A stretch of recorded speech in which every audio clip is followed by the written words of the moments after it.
गौतम बुद्ध का एक शिष्य बार बार शिकायत करता, मेरी कोई मदद नहीं करता, कोई मेरे डाउट्स क्लियर नहीं करता। गौतम बुद्ध मुस्कुराए और बोले, अप्रदीपो भव, स्वयं अपना दीपक बनो। उन्होंने समझाया, जिस तरह कीचड़ में कमल खिलता है, वैसे ही इंसान को अपनी ताकत भीतर खोजनी पड़ती है। यही आत्मनिर्भरता है। मन की क्लैरिटी तुम्हें कोई और नहीं दे सकता। अगर तुम हमेशा दूसरों पर निर्भर रहोगे तो बस एवरेज रह जाओगे, लेकिन अगर तुम खुद पर भरोसा रखोगे, गिरते उठते आगे बढ़ते रहोगे, तो एक दिन जरूर सफल बनोगे। याद रखो, भीड़ आपको डायरेक्शन नहीं देती, बल्कि आपको कंफ्यूज करती है और फॉलो करना सिखाती है। इसलिए भीड़ की नकल मत करो, अपनी यूनिक स्किल्स बनाओ। लोग आज हंसेंगे, लेकिन कल वही तुम्हारी बातें करेंगे। इसलिए अपना उद्देश्य खुद चुनो और पूरी ऊर्जा इसमें लगा दो। याद रखो, कोई प्रयास खाली नहीं जाता। गौतम बुद्ध का एक शिष्य बार बार शिकायत करता, मेरी कोई मदद नहीं करता, कोई मेरे डाउट्स क्लियर नहीं करता। गौतम बुद्ध मुस्कुराए और बोले, अप्रदीपो भव, स्वयं अपना दीपक बनो। उन्होंने समझाया, जिस तरह कीचड़ में कमल खिलता है, वैसे ही इंसान को अपनी ताकत भीतर खोजनी पड़ती है। यही आत्मनिर्भरता है। मन की क्लैरिटी तुम्हें कोई और नहीं दे सकता। अगर तुम हमेशा दूसरों पर निर्भर रहोगे तो बस एवरेज रह जाओगे, लेकिन अगर तुम खुद पर भरोसा रखोगे, गिरते उठते आगे बढ़ते रहोगे, तो एक दिन जरूर सफल बनोगे। याद रखो, भीड़ आपको डायरेक्शन नहीं देती, बल्कि आपको कंफ्यूज करती है और फॉलो करना सिखाती है। इसलिए भीड़ की नकल मत करो, अपनी यूनिक स्किल्स बनाओ। लोग आज हंसेंगे, लेकिन कल वही तुम्हारी बातें करेंगे। इसलिए अपना उद्देश्य खुद चुनो और पूरी ऊर्जा इसमें लगा दो। याद रखो, कोई प्रयास खाली नहीं जाता। एक दिन महात्मा बुद्ध प्रातःकालीन उठे ही थे कि द्वार पर उन्हें एक सेठ जी खड़े नजर आए। उन्हें चिंताग्रस्त देख महात्मा बुद्ध ने उनसे समस्या जाननी चाहिए। सेठ जी बोले, महाराज, मेरे पास विशाल संपदा है, भरा पूरा परिवार है और मुझे कोई रोग भी नहीं है, फिर भी मुझे नींद नहीं आती। रात भर करवटें ही बदलता रहता हूँ। महात्मा बुद्ध ने कहा, सेठ, तुम्हारे पास वह नहीं है जो नींद के लिए आवश्यक है। सेठ ने पूछा, वह क्या है महाराज? महात्मा बोले, तुम चारों ओर चिंताओं से घिरे हो। धन संपत्ति की चिंता, व्यापार व्यवसाय की चिंता, परिवार की चिंता। ध्यान रखो कि चिंता चयन में शत्रुता है। सेठ ने इससे बचने का उपाय पूछा तो उन्होंने कहा, तुम प्रकृति से शिक्षा ग्रहण करो। पेड़ पौधे, फूल, पानी और प्रकाश के रूप में उसकी अनंत संपदा चारों ओर बिखरी हुई है, किंतु वह चिंता मुक्त है। अपनी इस दौलत को पूरी दुनिया पर दोनों हाथों से सतत लुटाती रहती है। तुम यदि उससे प्रेरणा लेकर अपना जीवन भी उसके अनुरूप बना लोगे तो तुम्हें न केवल नींद आएगी बल्कि अति शांति महसूस होगी। नमो बुद्धाय। अगर इंसान का मन उसके वश में आ गया तो समझो उसने अपने जीवन में हर लक्ष्य को प्राप्त कर लिया। लेकिन जिसका मन उसके काबू में नहीं आ पाता, वह व्यक्ति पूरे जीवन में भटकता रहता है।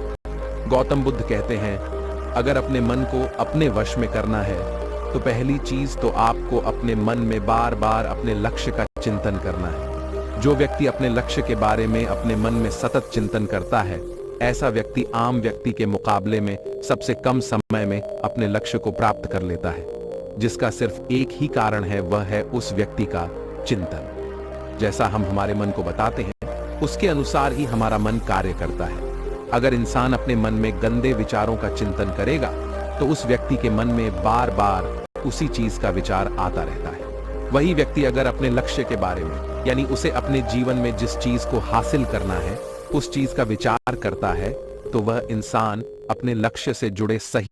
जितना अधिक झुकोगे उतना ही धोखा खाओगे। मेरी ये 4 बातें ध्यान से सुनो। नंबर 1, दुनिया में जितना अच्छा करोगे उतना ही लोग तुम्हारा फायदा उठाएंगे, इसलिए हर किसी पे भरोसा मत करो। नंबर 2, नेक दिल बनो लेकिन बेवकूफ नहीं। अच्छाई वहीं दिखाओ जहां उसकी कदर हो। नंबर 3, जो तुम्हें बार बार तोड़ता है उसे सुधारने की कोशिश मत करो, बस उससे दूर रहो। नंबर 4, चाणक्य कहते हैं, जो जरूरत से ज्यादा झुकता है वो टूट जाता है। एक बार गौतम बुद्ध अपने शिष्यों के साथ एक गांव से गुजर रहे थे। रास्ते में एक झील आई। बुद्ध ने शिष्यों से कहा, मैं प्यासा हूं, मुझे उस झील से थोड़ा पानी लाओ। एक शिष्य झील के पास गया, लेकिन उसने देखा कि झील का पानी गंदा हो गया है, क्योंकि वहां कुछ लोग झील में अपने कपड़े धो रहे थे। वह वापस आकर बुद्ध से बोला, स्वामी, पानी बहुत गंदा है, मैं आपको इसे नहीं दे सकता। बुद्ध ने थोड़ा इंतजार किया और फिर उसी शिष्य से दोबारा पानी लाने के लिए कहा। शिष्य फिर झील पर गया और देखा कि इस बार पानी बिल्कुल साफ और शुद्ध था। उसने पानी लिया और बुद्ध के पास आ गया। बुद्ध ने शिष्य से कहा, देखो, पानी को स्वच्छ होने के लिए कुछ समय देना पड़ा। अगर तुमने धैर्य रखा और इंतजार किया तो उसे साफ होने का समय मिला। हमारा मन भी इसी तरह है। जब यह अशांत हो तो हमें थोड़ा धैर्य रखना चाहिए और शांति से उसे शांत होने देना चाहिए। बहुत समय पहले की बात है। बुद्ध के एक शिष्य ने बुद्ध से पूछा, गुरुदेव, मुझे आत्मज्ञान कैसे प्राप्त हो सकता है? बुद्ध मुस्कुराए और उस शिष्य को पास के एक तालाब के किनारे ले गए। तालाब के पास पहुंचकर बुद्ध ने शिष्य से कहा, तुम इस तालाब में जाकर अपने चेहरे को पानी के अंदर डुबाओ। जैसे ही उसने अपने चेहरे को पानी के अंदर डुबाया, बुद्ध ने उसके सिर को पानी के अंदर धकेल दिया। शिष्य ने खुद को छुड़ाने की कोशिश की, लेकिन बुद्ध ने उसे मजबूती से पकड़ रखा था। कुछ देर बाद जब शिष्य का दम घुटने लगा तो बुद्ध ने उसका सिर पानी से बाहर निकाला। शिष्य हांफते हुए सांस लेने लगा। उसकी आंखों में भय और आश्चर्य था। बुद्ध ने कहा, जब तुम्हारी इच्छा ठीक उसी तरह तीव्र हो जाएगी जैसे तुम्हारी सांस लेने की इच्छा थी, तभी तुम्हें आत्मज्ञान प्राप्त होगा। शिष्य ने अब समझ लिया था कि आत्मज्ञान के लिए केवल ज्ञान ही नहीं, बल्कि पूर्ण समर्पण और तीव्र इच्छा भी आवश्यक है। नमो बुद्धाय। बुद्ध कहते हैं कि जीवन में सफल होना है तो इन 5 बातों को दिमाग से निकाल दे। नंबर 1, मुझसे नहीं होगा। नंबर 2, लोग क्या कहेंगे। नंबर 3, मेरा मूड नहीं है। नंबर 4, मेरी किस्मत खराब है। नंबर 5, मेरे पास समय नहीं है। एक बार की बात है, एक साधक बुद्ध के पास आया और उनसे पूछा, भगवान, मैं ध्यान में बहुत प्रयास कर रहा हूं, लेकिन मुझे सफलता नहीं मिल रही।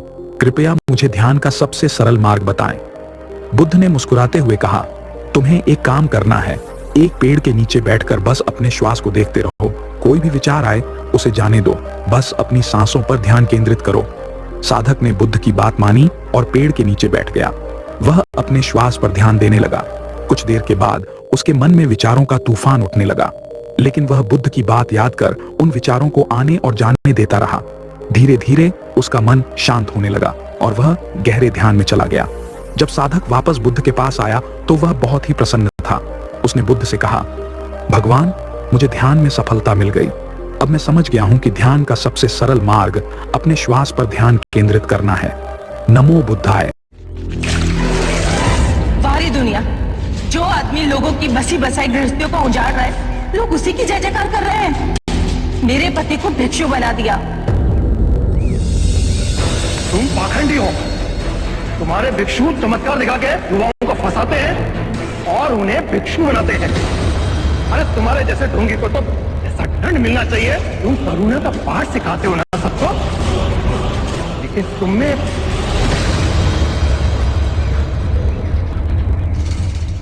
करुणा है। मित्र, यदि तुम अपने पड़ोसी के लिए कोई उपहार लाओ और वो उसे ग्रहण करने से मना कर दे, तो वो उपहार किसके पास जाएगा?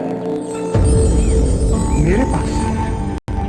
उसी प्रकार जो तुमने मुझसे कहा, उस उपहार को मैंने स्वीकार ही नहीं किया। जो इंसान तुम्हारा गुस्सा और बदतमीजी बर्दाश्त करने के बाद भी हमेशा तुम्हारा साथ दे, तुम्हारे साथ खड़ा रहे, तो ऐसे इंसान को बेवकूफ मत समझना, क्योंकि जिस दिन वो तुमको छोड़कर चला गया, फिर ढूंढने पर भी नहीं मिलेगा।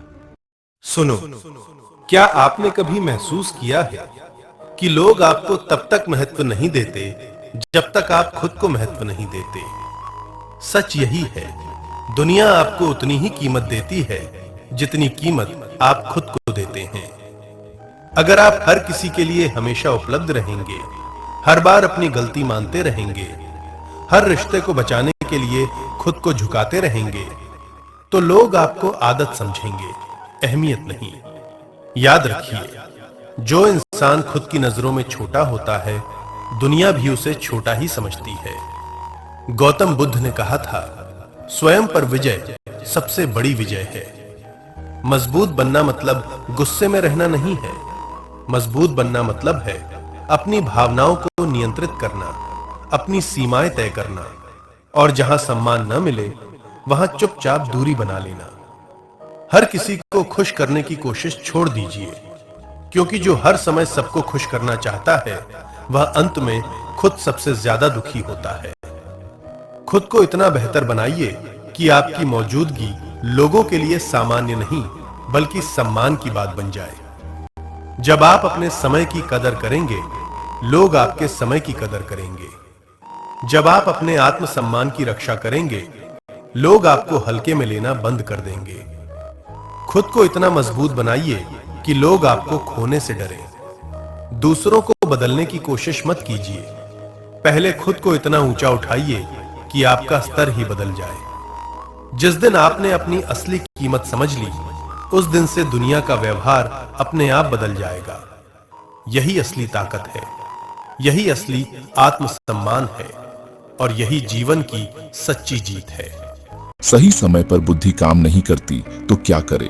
इसी सवाल को लेकर एक व्यक्ति गौतम बुद्धा के पास आया और बोला, हे महात्मा, मेरी बुद्धि वैसे तो बहुत अच्छे से काम करती है और मुझे सारी बातें भी याद रहती है, परंतु जब भी मुझसे कोई प्रश्न पूछता है तो उस समय में मेरी बुद्धि काम नहीं करती, चाहे मैं कितना भी प्रयास क्यों न कर लूं। हे महात्मा, कृपया इसके कोई उपाय बताइए जिससे मेरी बुद्धि पूछे हुए प्रश्न का सही समय पर उत्तर दे पाए।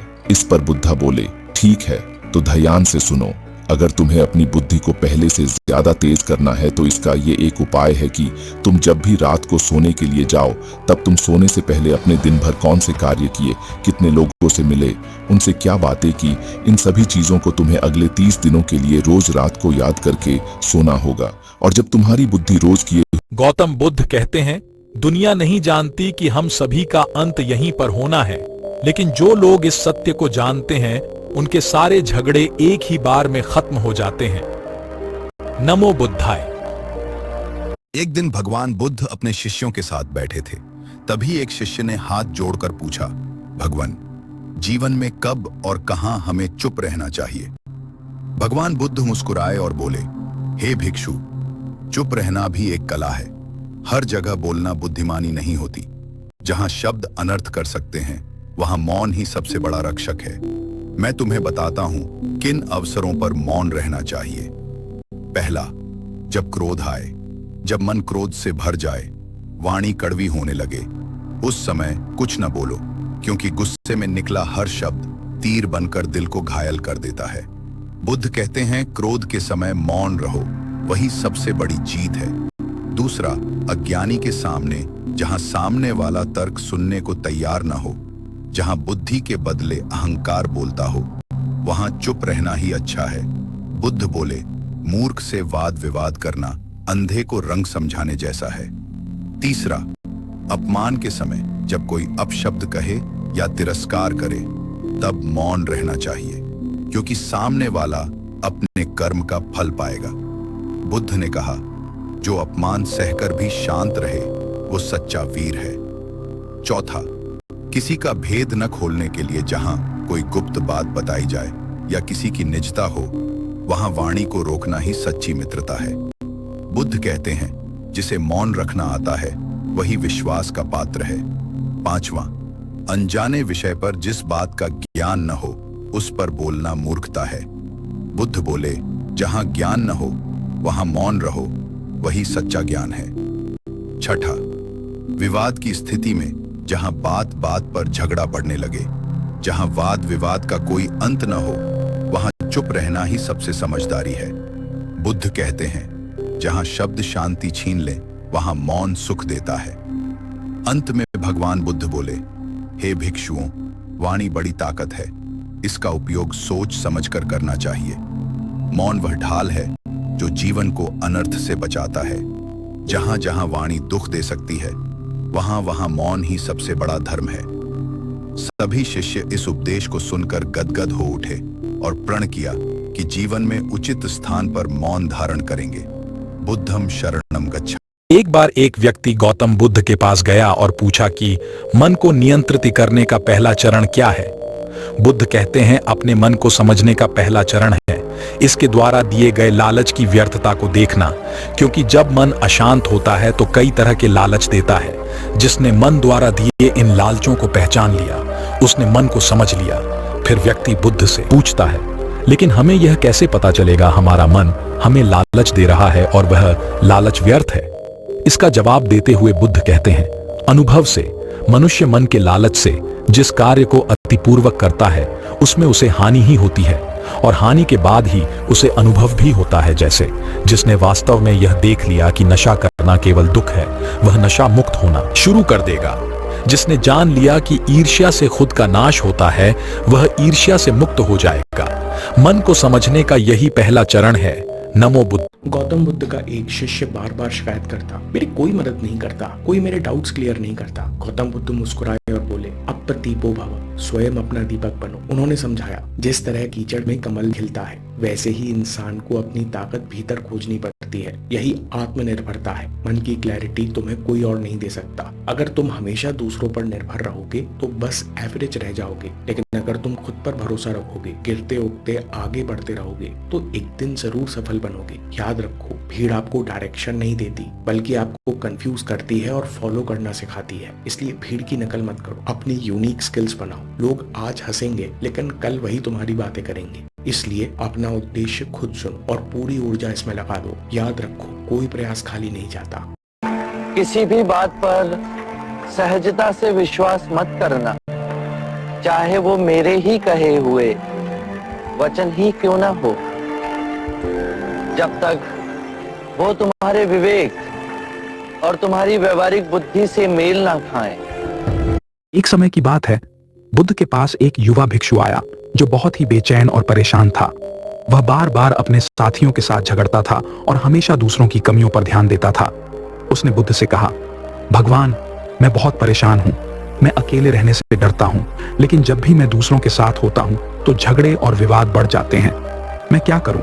बुद्ध ने युवा भिक्षु से कहा, जब हम दूसरों के साथ होते हैं तो हमारा मन अक्सर बाहरी चीजों में उलझ जाता है, लेकिन जब हम अकेले होते हैं तो हमें अपने भीतर झांकने का मौका मिलता है। हमें अपने मन को समझने का, उसे सुधारने का और सच्ची शांति तथा संतोष का अनुभव करने का अवसर मिलता है। युवा भिक्षु ने यह सुनकर अपनी बेचैनी को शांत किया और अकेले रहने की महत्ता को समझा। उसने अकेले बैठकर ध्यान किया और धीरे धीरे अपने मन की शांति को पाया। नमो बुद्धाय। एक स्त्री अपने क्रोध के कारण बहुत परेशान थी। लोग उससे बात करने में भी घबराते थे। जब उसका क्रोध शांत होता तो उसे बड़ा पछतावा होता था। एक दिन भगवान बुद्ध उस स्त्री के घर आए। स्त्री ने बुद्ध से कहा, तथागत, मैं अपने क्रोध पर काबू न कर पाने के कारण बहुत ही दुखी हूँ। तथागत ने कहा, मेरे पास गुस्से को दूर करने की बहुत अच्छी दवा है। बुद्ध ने एक शीशी में दवा देते हुए स्त्री से कहा, इस दवा को इसी शीशी को मुंह में लगाकर उस समय तक दवा पीती रहना जब तक कि क्रोध दूर न हो जाए। इतना कहकर बुद्ध चले गए। जैसे ही उसे क्रोध आता तो वह शीशी को अपने मुंह में लगा लेती। कुछ दिन बाद जब बुद्ध आए तो स्त्री उनके पैरों में गिर पड़ी। बोली, तथागत, आपने मुझे बचा लिया। ऐसी शर्तियां दवा दी कि मेरा क्रोध जाने कहां गया। बुद्ध ने हंसकर कहा, पगली, शीशी में कुछ नहीं था, पानी था। शीशी के मुंह में आ जाने से तुम बोल नहीं सकती थी, और गुस्सा दूर करने की शर्तियां दवा मुंह बंद कर लेना ही है। नमो बुद्धाय।